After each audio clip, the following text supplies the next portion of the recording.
하나같이 경제적 불안에 시달리고 있으며 텔레비전만 틀으면 아니면 신문만 보면은 아주 큰 활자화 되어지고 있는 것들을 여러분 많이 보셨을 줄 압니다.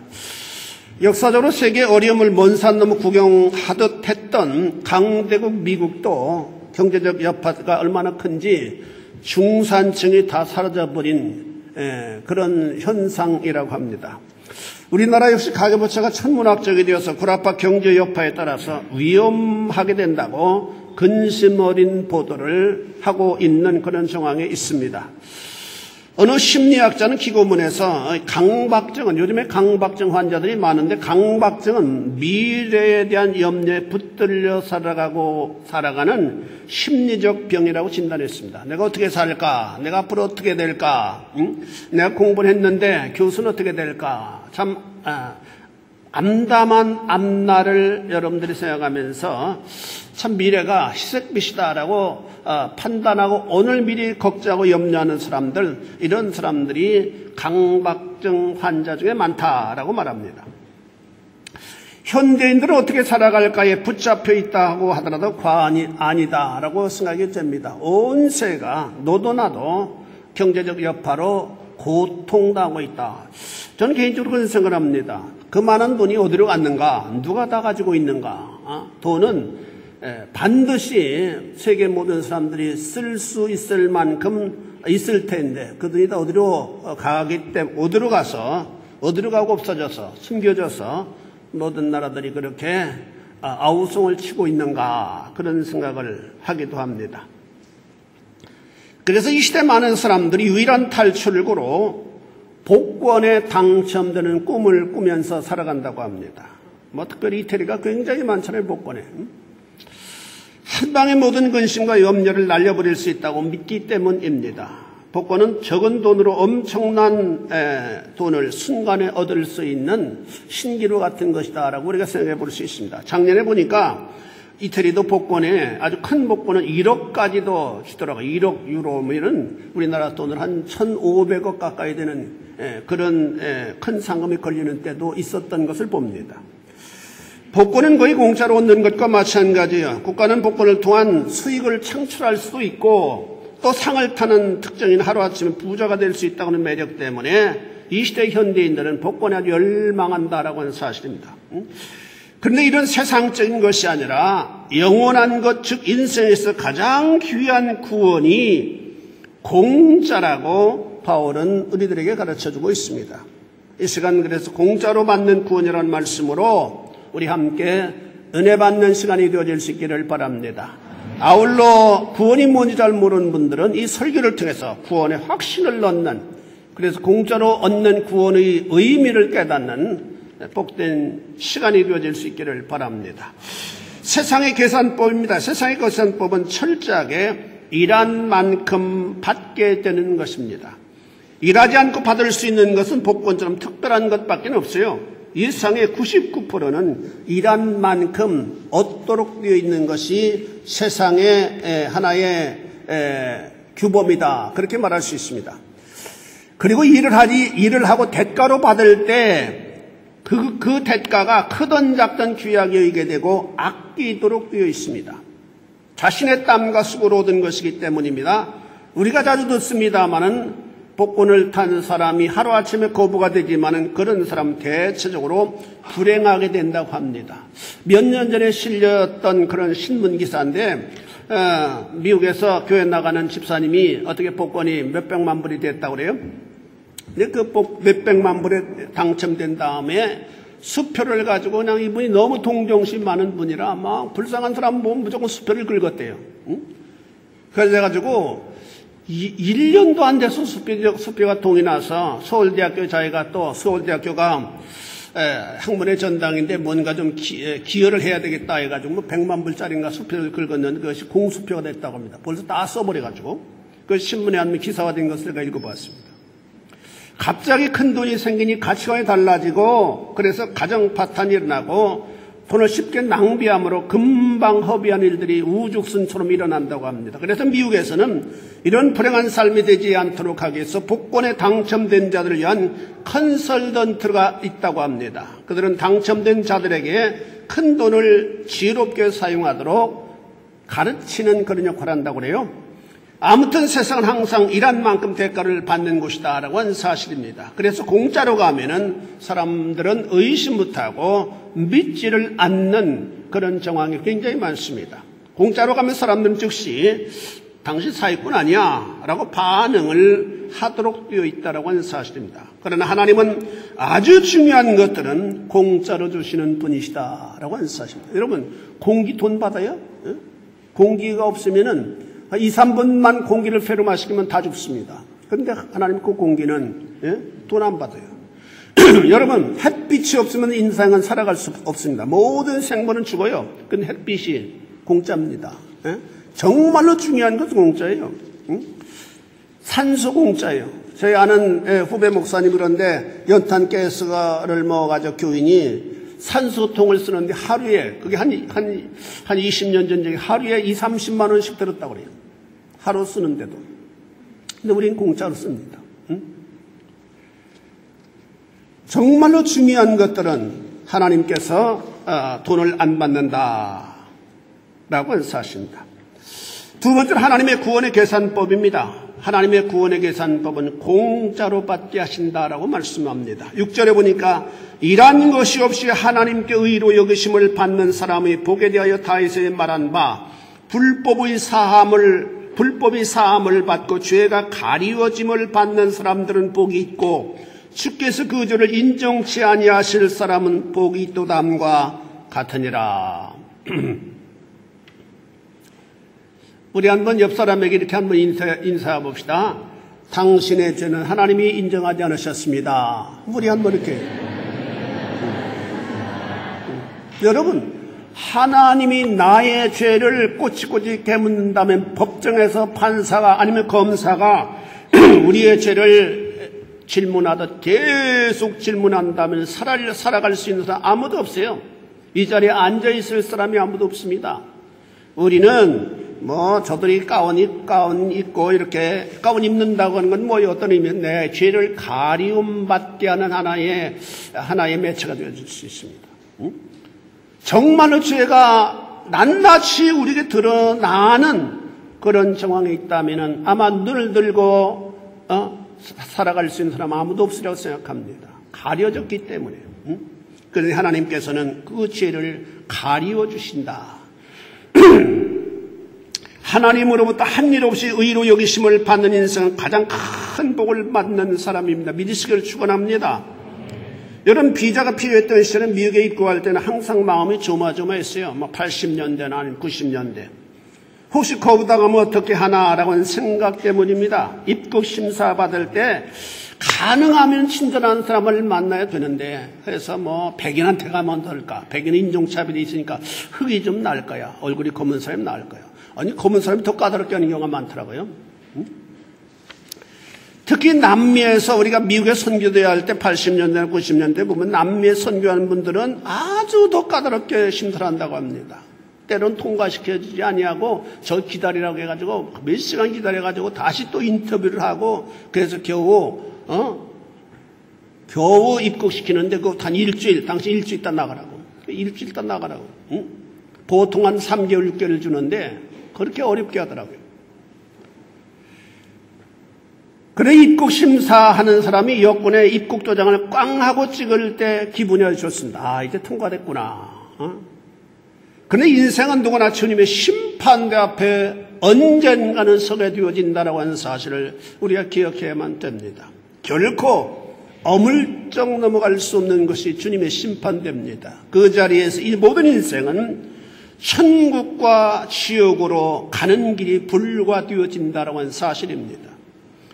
아마도 그 자리에는 평소에 구원을 위해 노력했다고 생각하는 사람들이 굉장히 많을 겁니다. 나는 평생에 구원받기 위해서 얼마나 지독한 고난의 여정을 걸어왔는지 모릅니다. 주님이 나의 삶의 뒤안길을 좀 살펴보시기 바랍니다.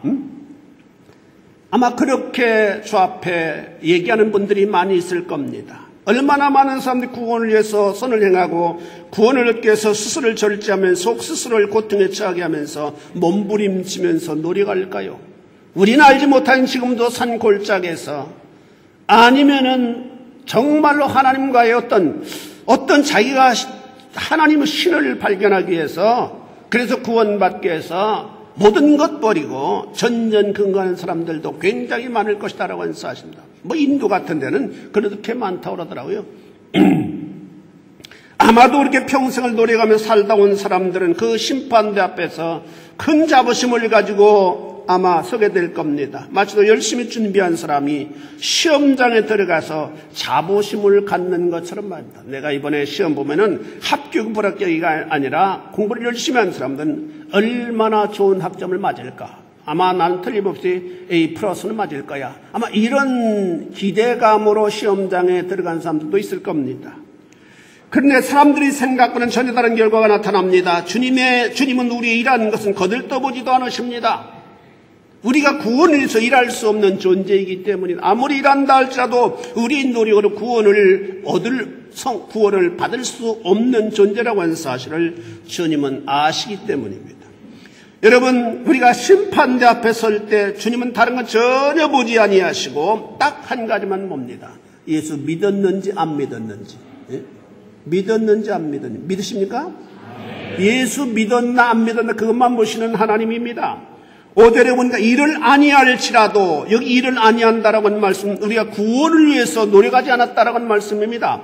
이를 아니할지라도 경건하지 아니한 자를 의롭다 하신 이를 믿는 자에게는 그의 믿음을 의로 여기시나니. 하나님 다른 거 안 보고 예수 믿었느냐 안 믿었느냐 그것만 보시는 분이라고 하는 말씀입니다. 우리가 하나님 보시기 경건하니 못합니다. 불의합니다. 하나님이 인정하실 만한 경건한 삶을 살아간 사람이 그 누가 있겠습니까? 여러분, 이 세상에 성자가 많아요. 베드로에서 말하는. 참으로 그들은 우리보다 좀 더 탁월한 삶의 길을 걸어갔던 것은 분명합니다. 그러나 그가 인간이 보기에는 경건한 삶을 살았지만 하나님 보실 때는 어린 반푼어치도 없는 말입니다. 하나님이 말씀하시는 하나님이 기억하시고 하나님이 우리들에게 경건의 기준은 얼마나 높은지 아무도 그 기준에 이를 수 있는 사람은 없다라고 하는 사실을 성경은 말씀합니다. 경건의 기준은 곧 자기 의로 구원을 받을 수 있는 것을 의미하는데 자기 의로 구원받을 수 있는 사람이 세상에 그 누가 있겠습니까? 의의 기준, 경건의 기준은 율법인데 율법이 613가지입니다. 그 613가지를 다 지켜야만이 의인이고 그런 사람만이 구원을 받을 수 있는데 그런 사람 아무도 없다고 바울은 선언하고 있습니다. 의인은 없나니 한 사람도 없다고 분명히 선언하고 있기 때문입니다. 여러분, 행위나 조금 윤리나 도덕적으로 조금 나은 삶을 살아간다고 그렇지 못한 사람들을 우습게 여기고 비판하고 비난해서는 안 됩니다. 그건 교만이에요. 그렇다고 해서 윤리나 도덕적으로 나쁜 길을 걸어가라 그런 말씀이 아닙니다.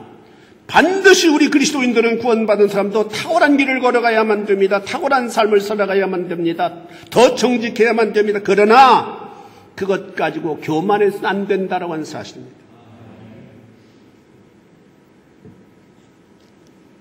하나님께서 그 앞에 모여선 사람들, 그 수많은 구름대처럼 모여선 사람들, 얼마나 많은 사람들 심판대 앞에 서 있겠습니까? 미국의 인류학자의 견해에 의하면 지금 이 지구상에 존재했던 인생은 1080억이라고 합니다. 지금까지. 그러면 1010억이 지금 세상을 떠나서 심판대 앞에서 심판을 기다리고 있다고 하는 방증이 아닐 수 없습니다. 그런데 그 많은 사람들을 평가할 때 한 가지만 보신다. 예수 믿었느냐 안 믿었느냐. 여러분, 하나님께서 죄인들을 심사해야 할 부분이 엄청 많을 겁니다. 그러나 다 생략하시고 한 가지만 보신다. 여러분, 우리가 다른 나라 입국할 때 무엇을 보나요? 그 사람의 옷차림이나 생김새, 또 아니면 서양인인가 동양인인가, 아니면 남자인가 여자인가, 아마 이런 거 보지 않습니다. 아마 물론 이런 것들도 뭐 보겠지만은 그런 것을 그렇게 중요하게 여기지 않아요. 오직 중요하게 보는 것이 있습니다. 그것이 무엇입니까? 우리 입국할 때 가장 중요하게 보는 게 뭐 있어요? 그게 뭐예요? 여권입니다. 여권. 그렇잖아요. 그 사람이 어떻게 생겼건 상관없어요. 여권이 어떤 여권이냐? 어느 나라의 여권이냐? 그것이 굉장히 입국하는 데 있어 중요한 요소가 되어진다라고 하는 사실입니다. 여러분, 아무리 잘난 사람이라 할지라도 뭐 세계적인 미남이라 할지라도 미녀라 할지라도 여권 없으면 입국시켜주지 않아요. 우리나라 국격이 높아져서 미국에 입국할 때도 이전 줄을 서지 아니요 그냥 자국민처럼 들어가게 되었다고 그래 신문에 나왔더라고요. 야, 기분 좋아요. 응? 이럴 때 미국에 자주 여러분 가실 수 있게 되기를 바랍니다. 응? 돈이 있으면은. 프리패스하면서 심사받기 위해서 불안한 표정으로 서 있는 사람들을 향해서 어깨를 으쓱거리면서 들어가는 맛. 그 맛 굉장히 즐거워요. 그렇잖아요. 뭐 우리 한국 여권이 얼마나 요즘에는 퀄리티가 높은지, 예? 한국 여권이 최고의 가치가 되었습니다. 뭐 제 친구들 미국 시민권을 가졌다고 의스되고 그러더니 요즘에는 아주 쏙 들어가 버렸어요. 미국 여권보다 훨씬 더 한국 여권이 퀄리티가 높습니다. 한국 여권을 거부한 나라가 없어요. 미국 여권, 중동에도요, 미국 여권 가진 사람 다 비자를 받아야 하는데 우리는 비자 없이 그냥 프리패스 합니다. 예? 제가 얼마나 기분이 좋았던지, 아부다비 들어갈 때. 여러분, 한국이 얼마나 좋습니까? 의료시설 좋죠. 또 편리한 세상이죠. 물론 부정적인 부분도 있습니다만은, 부정적인 부분 없는 나라가 어디 있어요? 응? 세상의 최후가 우리나라입니다. 믿으시기를 축원합니다. 요즘에는 이민 갈 필요가 없어요. 우리나라가 어떻게 이런 나라가 되었는지 생각만 하면 신기합니다. 어떻게 갑자기 이런 나라가 됐는지 하나님께 감사하실 수 있게 되기를 바랍니다. 모든 나라가 우리나라 여권을 거부하지 않는 정황에 놓여 있다라고 하는 사실은 하나님께서 우리나라를 향하신 엄청난 비전이 있기 때문이다라고 나는 생각합니다. 수많은 나라의 선교사를 보내고 그들을 하나님의 말씀으로 교육시키고 죽게 돌아오도록 권고하는 이런 역할을 한국을 이 마지막 시대에 사용하시기 위한 하나님의 특별한 섭리가 있는 것이 아니겠나라고 생각합니다. 하나님께서 우리의 믿음 하나만 보시고 의로 여기신다라고 말씀합니다. 너는 의인이야 라고 여기시는 거예요. 여러분, 우리 옆 사람에게 우리 인사합시다. 당신 의인입니다. 당신 의인입니다. 그래, 의인이에요. 응? 내가 의인된 삶을 살았기 때문에 의인이 된 것이 아니라 하나님 나를 당신의 주권적으로 당신 의인이다라고 선언해 주셨기 때문에 의인 되어진 것을 믿으시기를 바랍니다. 어쩌면 속된 말로 짜고 치는 고습 같은 얘기예요. 의로 여기신다라고 하는 단어, 로기조마이라고 하는 단어는 아주 중요한 의미가 있습니다. 의로 여기신다. 이 단어는 수동태입니다. 내가 의를 행함으로 말미암아 하나님이 의로 여기시는 것이 아니라 나는 그렇게 행하지 않는데 다만 예수 그리스도를 믿는 그 믿음 보시고 너는 의인이야 라고 하나님이 선언해 주시는 것을 의미합니다. 이 로기조마이라고 하는 단어는 아브라함 자신은 의인이라고 선언함으로 의인된 것이 아니라 우리의 의를 선언하신 하나님께서 아브라함이 온전하지 못한 사람인데도 불구하고 의인으로 취급하여 주심을 의미합니다. 아브라함이 인간적으로 보면 부인도 열어듣고 좋지 않은 길도 거짓말도 잘했고 그런데도 불구하고 하나님께서 하나님의 약속을 믿는 그 믿음 하나만 보고 넌 의인이야 라고 인정하여 주시는 것을 의미합니다. 아브라함 편에서 하나님께로부터 의인으로 취급받았음을 뜻하는 말씀이다라고 하는 사실입니다. 우리는 하나님 보시고 온전하지 못한 부분이 많습니다. 율법의 잣대로 볼 때 전혀 소망이 없는 자들입니다. 그런데도 예수 그리스도를 구주로 믿는 우리의 작은 믿음, 그 믿음을 보시고 의인으로 취급하여 주셨다고 바울은 우리들에게 가르치고 있습니다. 이 진리를 여러분들이 분명히 깨달으실 수 있게 되기를 바랍니다. 어떤 의미에서는 대통령이 국경일을 맞이해서 감옥에 갇히는 수많은 사람들을 내보내주면서 특별 사면하는 것과 마찬가지입니다. 당신들은 이제 내가 특별히 사면한다. 특별 사면받은 자들이 우리는 그렇기 때문에 그 누구도 마귀도 너는 죄가 있다라고 고자질할 수 없는 존재가 되었다고 하는 사실을 믿으실 수 있게 되기를 바랍니다. 여러분 특별 사면한 사람은 무슨 똑같은 권리를 행사하잖아요. 국회도 나오고 시의원도 나오고 마찬가지예요. 하나님의 계산법은 공평합니다. 하나님이 이미 인생들에게 의롭게 되는 방법을 가르쳐 주셨어요. 5절에 보니까 이를 아니할지라도 경건하지 아니한 자를 의롭다 하시는 이를 믿는 자에게는 그의 믿음을 의로 여기시나니, 이것이 하나님께서 우리들에게 의인이 되어질 수 있는 방법을 공평하게 제시해 주신 말씀입니다. 이 말씀을 풀어 쓴다면 이렇습니다. 구원을 얻기 위해서 어떤 노력도 하지 않았지만은 경건하지 않은 자를 의롭다고 판단하시는 하나님은 예수 그리스도를 구주로 믿는 자들을 그들의 믿음을 보시고 의로 여겨주시나니, 의로 여겨주시는 거예요. 의로 인정해 주시는 거예요. 나의 죄가 많아, 연약한 부분이 많아요. 그럼에도 불구하고 하나님께서는 예수 그리스도를 믿는 우리의 믿음을 보시고 의인으로 여겨주시는 거예요. 취급하여 주시는 거예요. 그렇습니다. 어찌 이런 가당치 않은 일이 있단 말입니까? 아마도 구원받기 위해서 지극정성 율법을 지키기 위해서 애를 썼던 유대인들은 그 마지막 심판대 앞에서 일제히 일어나 항거하게 된다고 마태복음 7장 22절이나 또 마태복음 26장에 말씀하고 있습니다. 우리가 구원을 위해서 일했습니다. 이렇게 노력을 했습니다. 선지자 노릇을 했습니다. 복음을 전하기도 했습니다. 그럴 때 하나님께서 뭐라고 말씀하십니까? 주님께서 불법을 행한 자들 내게서 떠나가라고 말씀합니다. 다시 말해 저들은 믿지 않았다라고 하는 말씀입니다.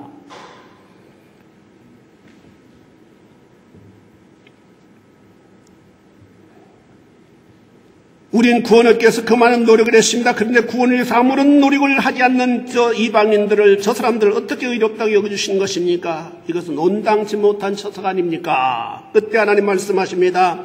내가 일찍이 너희의 조상 아브라함에게 선포한 너희의 조건을 알지 못하겠느냐? 9절에 보니까 아브라함에는 그 믿음이 의로 여겨졌느니라. 이 말씀 율법이 주어지기 전에 하신 선언입니다. 창세기 14장에 숨은 여호와의 말씀이 아브라함에 임했어요. 내 몸에서 날 자가 내 상속자가 된다고 말씀하시고 이끌고 밖으로 나가셨습니다. 때는 깜깜한 밤이었습니다. 칠흑같이 깜깜한 하늘엔 별들이 쏟아질 것처럼 많이 있었습니다. 하나님은 아브라함에게 시청각 교육을 시켰어요. 아브라함아, 별들을 내가 셀 수 있나 보아라. 내 자손이 이와 같이 많을 것이다. 지금 아브라함은 자식을 낳을 수 없는 신체적 여건 속에 있었습니다. 자기 아내도 벌써 경도가 끊어진 지가 굉장히 오래됐습니다. 그에게 하나님이 이런 약속하신다고 하는 것은 도무지 받아들일 수 없는 그런 말씀이었습니다. 그럼에도 불구하고 하나님이 말씀하시니 반드시 하나님께서 나에게 아들을 줄 것, 내 적자를 줄 것이다. 하나님은 그 믿음을 의로 여기셨다라고 말씀합니다. 아브라함에게 많은 허물이 있지만 말입니다. 이것이 바로 하나님께서 우리에게 주신 의라고 하는 겁니다. 역시 하나님 메시아를 보내겠다고 약속하셨습니다. 그렇다면 그 메시아를 약속대로 믿으면 누구나 의로 여겨주신다라고 하는 의미입니다. 그런데 아브라함의 후손들이 그 사실을 믿지 않았습니다. 하나님은 메시아로 예수님을 보내셨지만 저도 오히려 핍박하고 죽였습니다. 지금도 수많은 현대인들은 어떤 특별한 일을 행해야 구원을 얻을 것처럼 생각합니다. 다 종교가 마찬가지예요. 이슬람도 마찬가지입니다. 뭔가 선한 행위를 해야 구원을 받는 것처럼 그렇게 생각합니다. 종교의 본질은 선을 주장합니다. 사람들의 마음이 뭔가 행해야만 받을 수 있는 것이 아니냐라고 하는 본성을 충족시켜주기 위해서 모든 종교는 똑같아요. 행하라. 선을 행하라. 그래야 그 대가로 구원을 받는다. 그렇게 가르칩니다. 여러분 그렇지 않습니까? 기독교는 아니에요. 믿어라. 그럼 구원받는다. 그게 차이가 있습니다.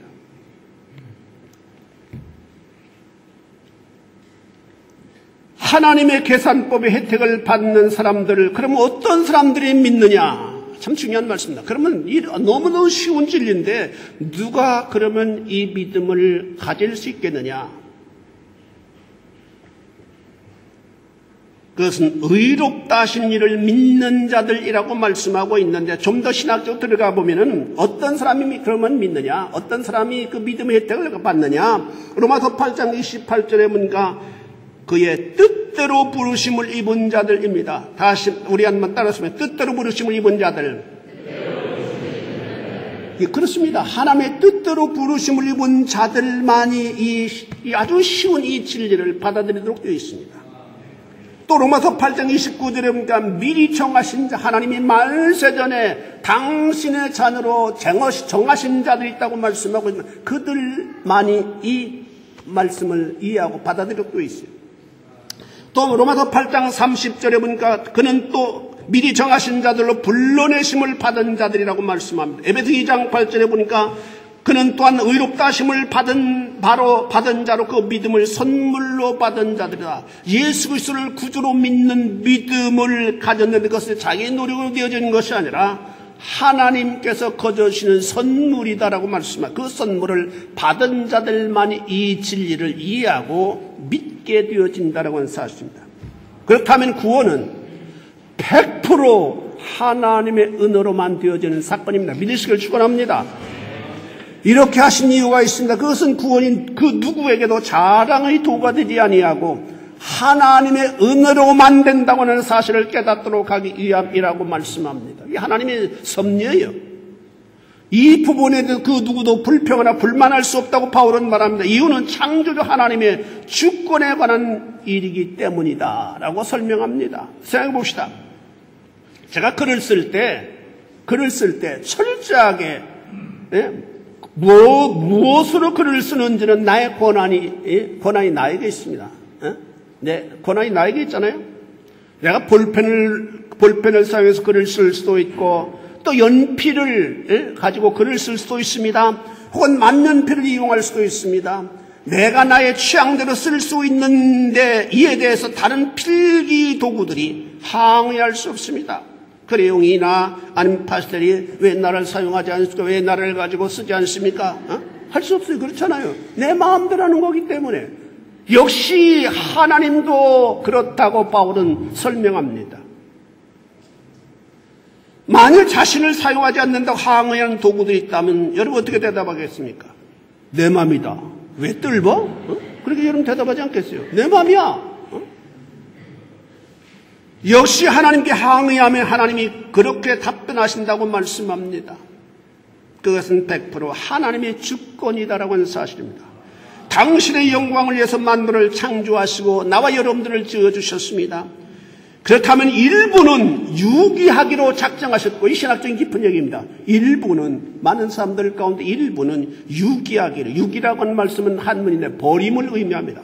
일부는 버리기로 작정하셨고 일부는 구원하기로 작정하실 수 있으시다는 바울의 논리입니다.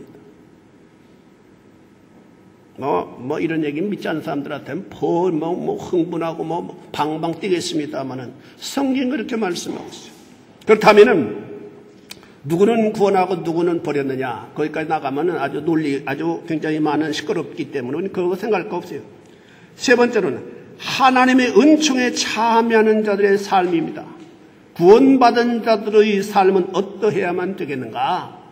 그렇다면 이런 여러 가지 복잡한 논리가 있습니다. 어찌됐든 우리는 예수 믿게 되었잖아요. 구원받게 되었잖아요.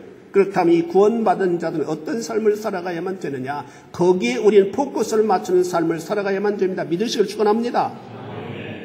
첫째는 은총을 감사해야만 됩니다. 바울은 그래서 구원에 대해서 감사를 놓지 않고 있습니다. 왜 그렇습니까? 하나님의 은혜로 구원받았다고 하는 사실을 누구보다도 바울은 깊이 깨달았기 때문입니다. 바울 사상을 가장 깊이 이해한 사람이 어거스틴입니다. 어거스틴의 은총론을 보면은 얼마나 감사로 계속되어지는지 몰라요.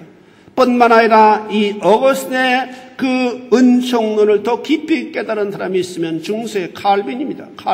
칼뱅.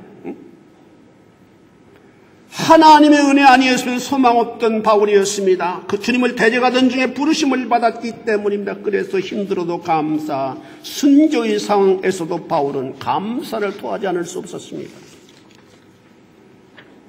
뿐만 아니라 이 구원받은 자들은 은총 앞에 겸손해야만 됩니다.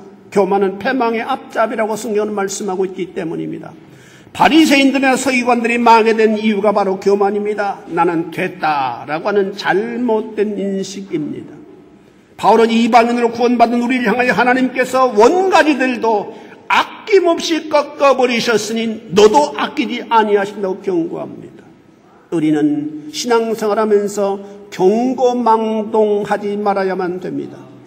마지막 주님의 심판대 앞에 서는 날까지 우리는 행여나 교만하거나 경고망동하는 신앙생활을 해서는 안 됩니다.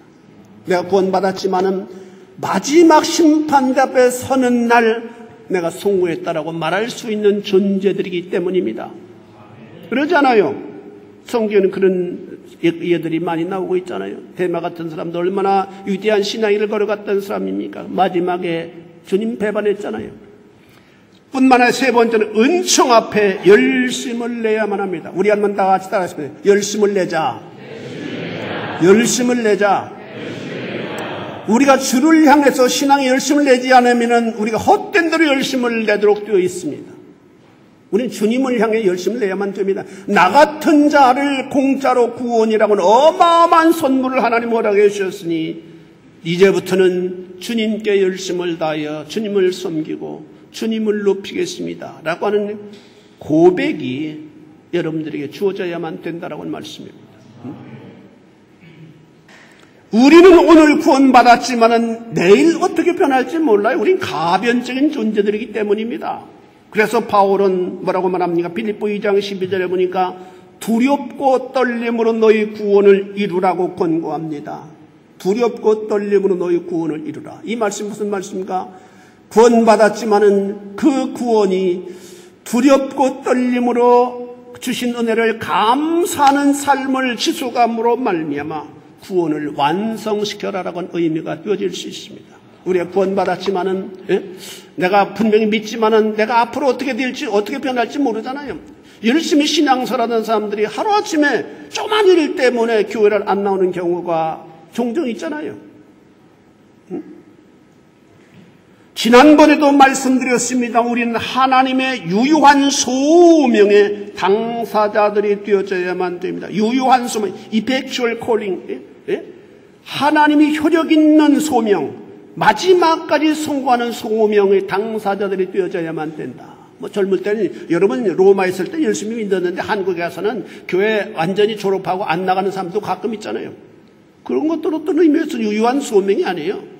마지막까지 우리가 열심을 낼 수 있는 자들이 되어져야만 됩니다. 일시적 부르심을 받아 일정 기간 동안만 헌신하다가 교회를 떠나갈 수 있는 우리는 불완전한 존재들이다. 안타깝게도 성경에 그런 사람들이 많이 등장하잖아요. 예수님의 제자들 중에서 가룟 유다 같은 사람도 있었습니다. 우린 결단코 그런 사람이 되어서는 안 된다라고 하는 사실. 사랑하는 성도 여러분, 이 시간 우리는 공짜로 얻은 구원이라는 말씀으로 도전을 받았습니다. 세상 사람들은 공짜를 좋아합니다. 그래서 공짜라고 하면은 양전물도 먹는다는 그런 속담도 있잖아요. 그러나 세상의 공짜는 개인을 타락하게 만드는 경우가 대부분입니다. 여러분들 가운데에도 복권에 해서 몇천만 불짜리, 몇천만 유로짜리 되면은 교회 안 나올 사람 많을 거예요. 세상으로 돌아다니고. 그래서 이 세상의 공짜는 우리를 윤리나 도덕적으로 타락하게 만드는 매체가 되는 경우가 굉장히 많습니다. 그러나 우리를 의로 여기시는 믿음은 우리로 하여금 더욱 감사하게 하고 더욱 겸손하게 하고 더욱 열심을 다하게 만드는 특성이 있습니다. 이런 자세 하나님 부르실 때까지 변함없이 계심으로 말미암아 진정으로 신앙에서 승리하는 성도 여러분들이 되어질 수 있기를 주님의 이름으로 축원해 드립니다. 기도하시겠습니다. 자비하신 아버지 하나님, 주님의 은혜를 감사합니다. 우리는 구원을 위해서 노력을 하지 못했습니다. 할 수도 없는 존재들입니다. 그럼에도 불구하고 아버지 하나님이 우리가 예수 그리스도를 구주로 믿는 그 작은 믿음을 우리 주님 귀하게 여기시고 우리를 의로 여겨주심을 생각할 때 감사를 드립니다. 아버지 하나님, 이것은 정말로 100% 하나님의 은혜로 되어지는 사건임을 우리가 믿게 하나님 인도하여 주셔서 우리가 힘들 때나 또 바쁠 때라도 하나님을 열심을 다하여 섬길 수 있는 심령들이 되어지게 하나님 인도하여 주셔서 우리에게 베푸신 은혜를 헛되이 받지 않는 복된 심령들이 되어질 수 있도록 주님 도와주옵소서. 그래서 우리가 언젠가는 주님의 심판대 앞에 서게 될 터인데 그때 또한 하나님을 찬양하며 높이며 하나님 앞에 영광 돌려드릴 수 있는 믿음 있는 성도, 승환 성도들이 되어질 수 있도록 주님 도와주옵소서. 예수님 거룩하신 이름 받들어 기도 올리옵나이다. 아멘. 우리